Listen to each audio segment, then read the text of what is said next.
Assalamualaikum warahmatullahi wabarakatuh.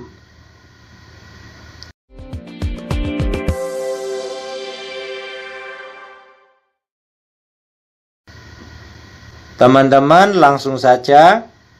Caranya kita klik start, kemudian setting kita klik, kemudian kita scroll ke bawah, kemudian update dan security kita klik, kemudian recovery kita klik, kemudian di advanced startup kita klik restart now.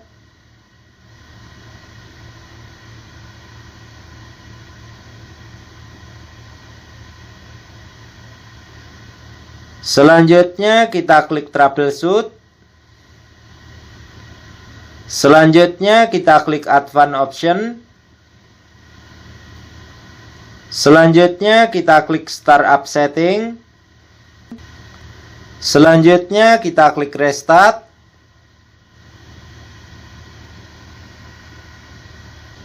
Nah, setelah tampil startup setting, kita tekan tombol 7 pada keyboard,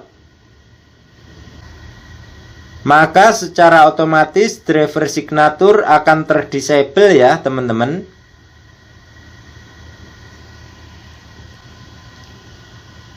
Seperti yang terlihat pada video, desktop Windows 10 sudah tampil. Sekian ya teman-teman cara disable driver signature di Windows 10. Semoga bermanfaat. Akhiru kalam, wabillahi taufik wal hidayah. Wassalamualaikum warahmatullahi wabarakatuh.